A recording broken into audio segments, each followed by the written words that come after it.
नमस्कार साथियों, मैं प्रभात रंजन आप सबों का स्वागत करता हूं आपके अपने यूट्यूब चैनल संजीवनी जीएसवे। फ्रेंड्स, हम लोग ancient history of Jharkhand 2 class में कंप्लीट कर चुके हैं, जिसमें हम लोग झारखंड का नामकरण, ऐतिहासिक स्रोत, बौद्ध धर्म, जैन धर्म, उसके बाद स्थानीय स्वशासन, तो हम लोग ये सारी चीज़ें 2 क्लास में कंप्लीट कर चुके हैं। दोनों क्लास 1 घंटे की है, आप देख सकते हैं। चलिए आज हम लोग पढ़ेंगे मध्यकालीन इतिहास में दिल्ली सल्तनत। आपको बता दें कि खोरठा की भी लगातार क्लास दी जा रही है। आप यदि नए हैं हमारे चैनल पे तो सब्सक्राइब करें और हमारे साथ बने रहें। तो चलिए दिल्ली सल्तनत स्टार्ट करते हैं। मध्यकालीन इतिहास, दिल्ली सल्तनत। बख्तियार खिलजी के बारे में हम लोग देखते हैं। सेनापति होता है मोहम्मद गोरी का, और मोहम्मद गोरी के बारे में थोड़ा सा हम लोग पहले जान लेते हैं, फिर हम लोग देखेंगे बख्तियार खिलजी के बारे में। तो मोहम्मद गोरी जो है 1178 में गुजरात पे आक्रमण करता है। गुजरात पे जो शासक होता है उसमें भीम द्वितीय होता है, और भीम द्वितीय मोहम्मद गोरी को हरा देता है 1178 में, यानी कि प्रथम पराजय जो है मोहम्मद गोरी का 1178 में होता है गुजरात अभियान में। ठीक है, उसके बाद मोहम्मद गोरी तराइन का युद्ध लड़ता है पृथ्वीराज चौहान से 1191 में, जिसमें पृथ्वीराज चौहान का जीत होता है और मोहम्मद गोरी का हार होता है। तराइन का दूसरा युद्ध 1192 में होता है, जहां पे मोहम्मद गोरी का जीत होता है और पृथ्वीराज चौहान का हार होता है। धोखे से हराया जाता है। जयचंद जो है पृथ्वीराज चौहान को धोखा देता है और मोहम्मद गोरी का साथ देता है। ठीक है, उसके बाद 1194 में चंदावर का युद्ध होता है, जिसमें जयचंद को भी हारना पड़ता है। कन्नौज का राजा होता है तो उसको हारना पड़ता है। तो चलिए ये सब सारे फैक्ट चीज़ें हैं। मोहम्मद गोरी एक सिक्का चलाया था, जिसमें एक साइड में लक्ष्मी की प्रतिमा होती थी और दूसरे साइड में कलमा खुदवाया जाता था अरबी भाषा में। ठीक है, अब बख्तियार खिलजी के बारे में देखते हैं। तो बिहार और बंगाल पर विजय अभियान करता है। झारखंड से होकर के बंगाल जाता है 1204-5 में। ठीक है, और सेन वंश के शासक लक्ष्मण सेन की राजधानी जो है नदिया, उस पर आक्रमण करता है और अपनी राजधानी बनाता है लखनौती। कौन? बख्तियार खिलजी। और बख्तियार खिलजी जो है जब बिहार पर आक्रमण किया था तो सबसे पहले इसने उदंतपुरी को अपना कब्जे में ले लिया। उसके बाद नालंदा और विक्रमशिला को नष्ट कर दिया। ये महाविद्यालय था, इसको नष्ट कर देता है नालंदा और विक्रमशिला विश्वविद्यालय को। तो गुलाम वंश के शासक इल्तुतमिश और बलबन का भी हस्तक्षेप हुआ था झारखंड पे, इल्तुतमिश और बलबन का। लेकिन यहाँ का जो नागवंशी शासक था हरिकर्ण था, उसने क्या किया? विफल कर दिया। ठीक है,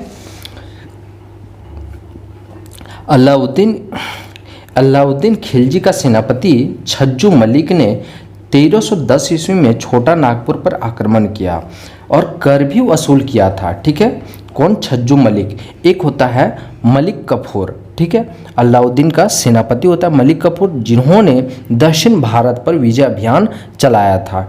ठीक है, और गुजरात विजय उसी ने किया था, यानी कि मलिक कफूर ने किया था। छज्जू मलिक जो है 1310 में छोटा नागपुर पर आक्रमण कर वसूली किया था। उस समय जो नागवंशी शासक था वेणुकर्ण था। ठीक है, तुगलक वंश का बात करें तो मोहम्मद बिन तुगलक के समय मलिक बयां एक सेनापति था मोहम्मद बिन तुगलक का। हजारीबाग के चाई चंबर पर आक्रमण करता है। चाई चंबर एक जगह है जहां पे आक्रमण करता है मलिक बया और क्षेत्र जीत करके फतेह खान को दे देता है। ये घटना 1340 में घटता है। सेनापति जो है मलिक बया ने संथालों को हरा करके बीघा किले पर आक्रमण करता है और बीघा किले को जीत लेता है, अपने अधिकार में ले लेता है। कौन? मलिक बया। वहीं संथाल स्रोत क्या कहता है कि मलिक बया नहीं किया था आक्रमण संथालों पे। कौन किया था? इब्राहिम अली ने आक्रमण किया था 1340 में और बीघा किले पर अधिकार किया था। फिर समय आता है फिरोज शाह तुगलक जो नहरों का जाल बनाया था। ठीक है, तो इसको बताया जाता है नहरों का जाल का निर्माण फिरोज शाह तुगलक ने करवाया। हजारीबाग के सतगावा क्षेत्र। ठीक है, हजारीबाग के सतगावा क्षेत्र जो शमसुद्दीन इलियास के नियंत्रण में था। बंगाल का शासक कौन था? शमसुद्दीन इलियास। उससे छीन लेता है सतगावा क्षेत्र को। कौन? फिरोज शाह तुगलक। छीन लेता है और सतगावा को बंगाल का राजधानी बना देता है। तो छोटा नागपुर नहीं बढ़ पाता है, यानी सतगावा तक ही ये सीमित रहता है। सतगावा के आगे फिरोज शाह तुगलक नहीं बढ़ पाता है। ठीक है, उसके बाद हम देखते हैं फिरोज शाह तुगलक के समय नागवंशी शासक शिवदास कर्ण होते हैं, जो एक शक्तिशाली शासक भी थे। ठीक है, कौन? शिवदास कर्ण, बहुत ही शक्तिशाली शासक थे। 1401 ईस्वी में गुमला में हप्पा मुनि मंदिर का निर्माण करवाते हैं। कौन? शिवदास कर्ण। ठीक है, तो फिरोज शाह तुगलक के बारे में हम लोग देख चुके कि झारखंड में क्या क्या घटना घटी थी। सूर्यवंश राज्य की स्थापना उड़ीसा में होता है और गंगवंश के मंत्री होता है कपिलेंद्र। तो इसी के द्वारा सूर्यवंश की स्थापना किया जाता है। और ये जो कपिलेंद्र है, इसने क्या किया था? नए वंश की स्थापना भी किया था, जिसका नाम पड़ा गजपति वंश। ठीक है, तो झारखंड के संथाल परगना, हजारीबाग, नागवंश शासित छोटा नागपुर खास पर इन्होंने अधिकार कर लिया। कौन? कपिलेंद्र ने कर लिया। इस समय जो है नागवंश शासक प्रतापकर्ण था, छत्रकर्ण था, विराटकर्ण था। प्रतापकर्ण के समय स्थानीय राजाओं ने विद्रोह कर दिया, यानी कि यहाँ पे जो छोटा नागपुर में स्थानीय राजा वगैरह था, इन्होंने क्या कर दिया? विद्रोह कर दिया। किसके खिलाफ? प्रतापकर्ण के खिलाफ। ठीक है, उसके बाद जिसमें धरवाड़ राजा, तमाड़ राजा तथा संध्या के राजा प्रमुख होते हैं। तमाड़ का राजा जो खुखरागढ़ पर आक्रमण कर प्रतापकर्ण को किले में बंदी बना लेता है। और ये तमाड़ का जो राजा होता है वो खुखरागढ़, यानी कि जहाँ पे प्रतापकर्ण का राजधानी होता है, वहाँ पे क्या करता है? किले बंदी यानी घेरे बंदी कर देता है और प्रतापकर्ण को बंदी बना लेता है। फिर प्रतापकर्ण जो है बागदेव कौन है? तो खेरागढ़ के खेरवार राजा है। इसकी सहायता से तमाड़ राजा और उसके पुत्र कप्पर देव को पराजित कर देता है। कौन पराजित करता है? बागदेव।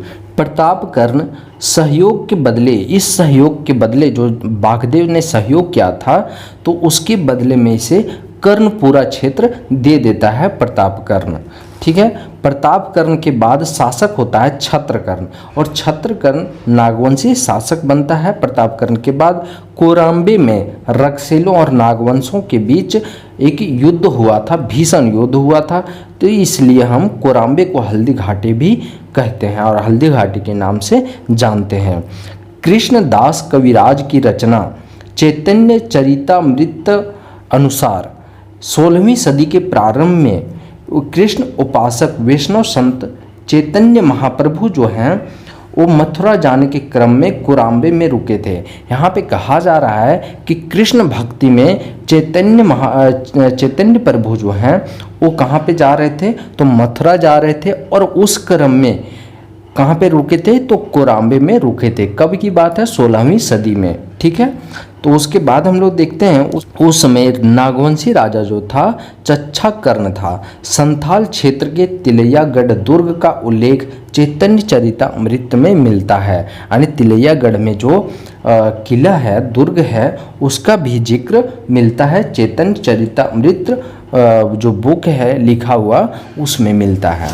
आदिल शाह द्वितीय तो आदिल खान द्वितीय, ये जो है आदिल शाह द्वितीय, इसका शासनकाल 1457 से 1501 ईस्वी तक होता है। खान देश का शक्तिशाली शासक होता है। तो खान देश का शक्तिशाली शासक कौन था? आदिल शाह द्वितीय था। अपने सैन्य दल को झारखंड भेजता है। कौन? आदिल शाह अपने सैन्य दल को झारखंड भेजता है, इसलिए झारखंड का सुल्तान बोला जाता है। इसे झारखंड का सुल्तान भी बोला जाता है। किसे? आदिल शाह को। और ये जो है आदिल शाह, इसी को बोलते हैं झारखंडी सुल्तान तो जंगल का राजा। ठीक है, क्वेश्चन ऐसा पूछा जा सकता है, झारखंडी सुल्तान किसे बोला जाता है? तो आदिल शाह द्वितीय को, तो फिर जंगल का राजा। ठीक है, तो इस तरह से जो है हमारा ये कंप्लीट होता है मिडेवल हिस्ट्री ऑफ झारखंड का दिल्ली सल्तनत। तो आशा करते हैं आपको ये चीज़ें क्लियर हो गया होगा। तो यदि अच्छा लगा हो क्लास तो लाइक कीजिए, कमेंट कीजिए और सब्सक्राइब कीजिए, ताकि आपको सारे क्लासेस मिल सके सही समय पे। और मिलते हैं नेक्स्ट क्लास में। खोरठा के अभी लगातार क्लास दिया जा रहा है, आप उसे देखिए। बहुत ही आसान तरीके से जो क्लास 3 घंटे 4 घंटे की होती है, वो क्लास आपको आधा घंटा के अंदर कंप्लीट मिलेगा और हर पॉइंट बताया जा रहा है। तो चलिए मिलते हैं नेक्स्ट क्लास में। बहुत बहुत धन्यवाद। जय हिंद।